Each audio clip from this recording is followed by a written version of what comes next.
one. The verdict is guilty. That's murder in the first degree.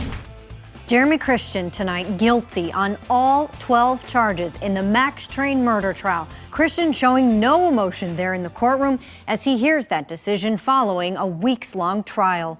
This is KOIN 6 News at 10 o'clock. I'm Jennifer Hoff. And I'm Jeff Gianola. It is a verdict people have been waiting for since May 26, 2017. That's when Jeremy Christian went on a racist rant against two young women on a Max train.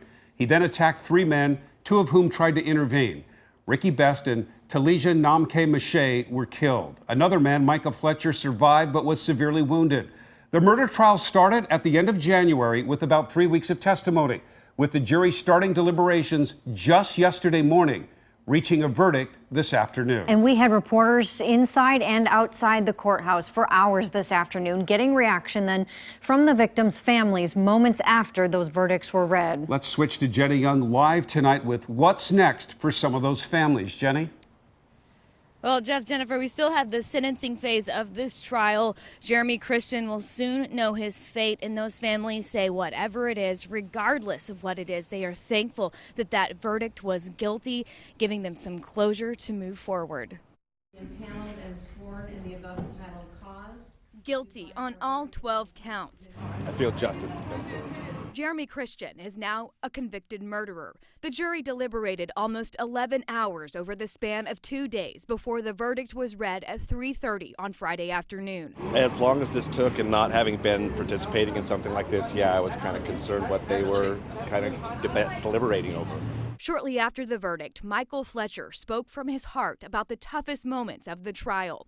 His son Micah was the only survivor of the stabbing attacks. It's really hard. I'd say the hardest part of the whole trial is hearing your son on a platform crying for help, and as a father, you weren't there. Diwana Hudson, the mother of Destiny Mangum, admitted she had doubts about a guilty verdict. When she stepped out of court today, this was her message to the jury. Thank you, thank you, thank you, thank you. I can't thank you enough. Thank you so much. Destiny Mangum and her best friend Walia Muhammad were the targets of Jeremy Christian's racist rant. That's what prompted stabbing victims Micah Fletcher, Talijah Namke-Mache, and Ricky Best to confront him. Walia and Destiny took the witness stand during the first week of the trial. Diwana said they didn't want to be in the courtroom today. She believes this outcome will bring some closure to two young women who are still on the road to healing. Just glad to see that I can go home and tell them that it's okay now. Christian's lawyer came out of the courthouse today. We walked up to him, asked if he wanted to talk about this verdict. He said that his team had no comment.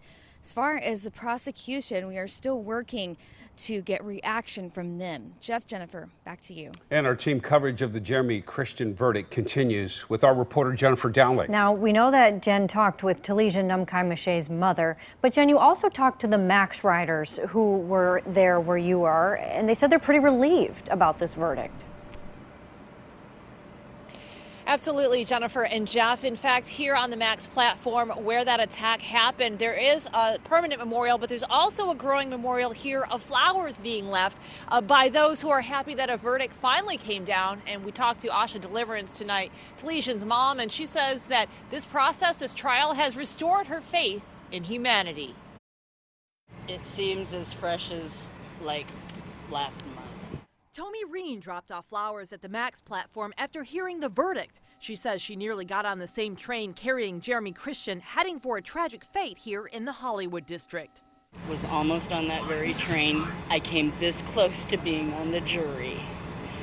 Due to my job, I was exempt. I could not do this. Asha Deliverance, Talijah Namke-Mache's mom, spoke to us tonight by phone. She said she wanted to thank the judge and those witnesses who came forward. Most of them said they were still very traumatized. I just want to thank them all for revisiting this with us so that we could make sure that the world is kept a safe place. She says she's been asked to hold off on speaking about the verdict itself until after sentencing, but wanted to express gratitude for the process. To the families who have suffered through all of this for these years, for all showing up and revisiting this incredible event that I feel is a historic event. Isa Islam is a regular Max rider. He says he was taking the Max the day of the attack. I was on the train, not the same train that he murdered the people on, but I was on the car.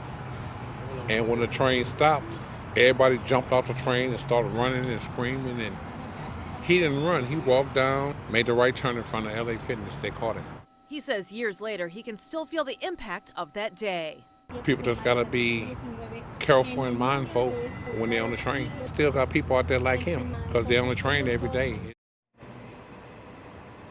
Asha Deliverance also told us that she actually wanted to thank Jeremy Christian's family. She said that they showed up present and were there with love.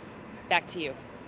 Jennifer Dowling reporting tonight. Jennifer, thank you. And the deadly stabbings, remember, that all happened within just 12 seconds. And they were a result of Christian yelling racist remarks at two girls on the train, one of whom was wearing a hijab. Well, Leah Muhammad and Destiny Magnum both took the stand in the trial, recounting what Christian yelled at them that day. And we spoke with the Oregon chapter of the Council of American Islamic Relations, also known as CARE, after today's verdict. The headscarf is not a litmus of the faith in itself, but it's definitely something that shows that that's her outward scar. You know, she's taken it off, she's not wearing it, it's changed her life.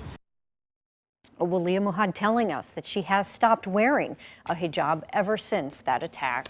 Shortly after the verdict was announced, Mayor Ted Wheeler tweeted a statement saying, in part, the conviction won't fully take away the pain inflicted on the families, friends, and loved ones of the victims in the Max attack.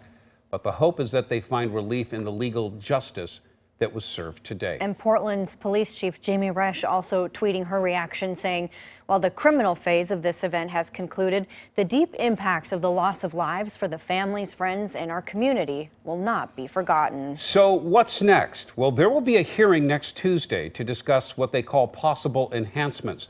That's the beginning of the sentencing phase of this trial. The jury will decide Christian's punishment then.